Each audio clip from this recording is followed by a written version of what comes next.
Welcome to hashtag learning.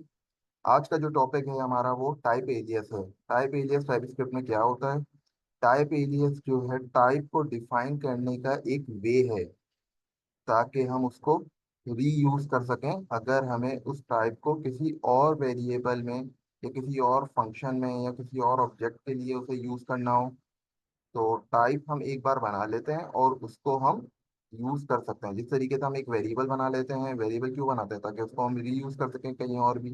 इसी तरीके से हम टाइप को डिफाइन करते हैं ताकि हम उसको दोबारा यूज कर सकें अपने कोड में। तो इसके फायदा क्या होता है? ये बहुत मीनिंगफुल नेम होता है और combination of type making your code more readable and maintainable. इस हम जब टाइप बना लेते हैं तो जब उसको हम अगेन एंड अगेन यूज कर रहे होते हैं तो हमें पता होता है कि ये टाइप हमने एक बार ऊपर बनाई हुई है और इसकी मीनिंग ये है, तो इसकी रीडेबिलिटी कोड की बढ़ जाती है और ये मेंटेनेबल कोड कहलाता है। रादर देन जो है अ, अगर अच्छे वे में अगर हम बार बार टाइप को डिफाइन कर रहे हैं, अगर टाइप एलियस का इस्तेमाल नहीं कर रहे, तो ये भी हम कोड में जाके देखेंगे कि अगर हम टाइप एलियस को यूज ना करें तो हमें क्या किस तरीके से कोड लिखा जा रहा है, और अगर टाइप एलियस को यूज कर रहे हैं तो उसकी रीडेबिलिटी और मेंटेनेबिलिटी कैसे बढ़ रही है। तो ये चीज़ हमने देखनी है। और जैसे कि यहाँ पे लिखा हुआ है कि आप टाइप एलियस को टाइप कीवर्ड से डिफाइन कर सकते हैं। तो हम अपने वीएस कोड में चलते हैं अब। तो वीएस कोड में ज़्यादा बेहतर अंदाज से समझते हैं कि टाइप एलियस क्या होता है, ये कोड की रीडेबिलिटी और मेंटेनेबिलिटी को कैसे बढ़ा देता है। तो चलते हैं हम वीएस कोड में। वीएस कोड में आ चुके हैं। जिस तरीके से ये आप देख सकते हैं कि यहाँ पे हमने अपनी फाइल बना ली है और मेन डॉट टी एस में हम आ चुके हैं। यहाँ पे हम टाइप हमने जिस तरीके से पढ़ा कि हम कि पहले हम समझ लेते हैं बगैर टाइप एरियाज के, हम देखते हैं कि किस तरीके से हम बात करना चाह रहे हैं कि किस तरीके से रीडेबिलिटी और मेंटेनेबिलिटी नहीं बढ़ रही होती है अगर हम टाइप एरियाज का इस्तेमाल नहीं कर रहे। जिस तरीके से हमारे पास एक वेरिएबल है लेट ए नाम से, और उसकी जो डेटा टाइप है वो हम ये कह देते हैं कि लेट ए, इसकी जो डेटा टाइप है वो स्ट्रिंग है। और ये हमने यूनियन सिंबल लगा दिया स्ट्रिंग, और जो है हमारे पास नंबर भी हो सकता है। इस तरीके से हमने ये पाइप सिंबल लगा दिया, इसको हम यूनियन कहते हैं।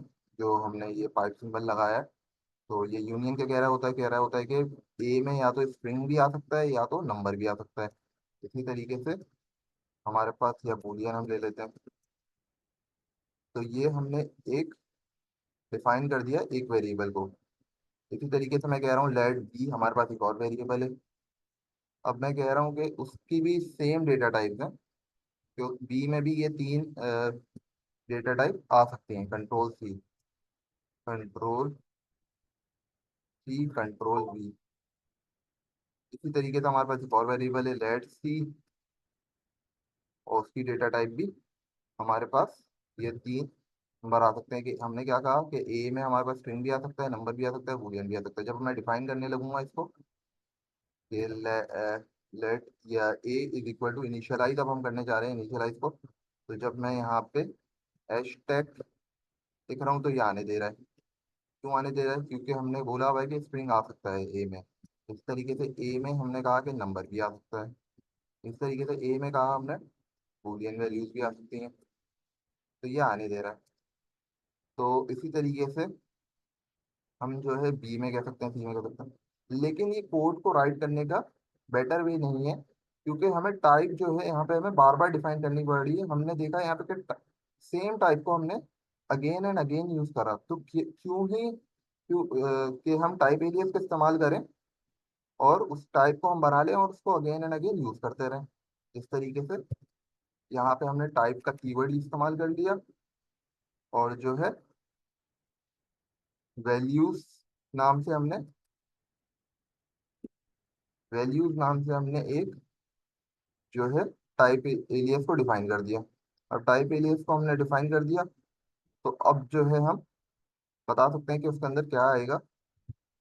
स्ट्रिंग अब हम यहाँ पे बना लेते हैं, या यहाँ पे मैंने कॉपी करा हुआ था। इस तरीके से यहाँ पे इसको हम बंद कर देते हैं। अब इसको रिमूव करके, ये जो हमने बार बार यूज करे हुए हैं सेम टाइप को, अब टाइप वैल्यूज क्या होगा, अब वैल्यूज को हमने डिक्लेयर तो कर लिया, यूज नहीं करा हुआ, तो इसको रिमूव करके हम यहाँ पे वैल्यूज कह देते हैं। लेट ए के वैल्यूज, अब हमने इस्तेमाल भी कर लिया।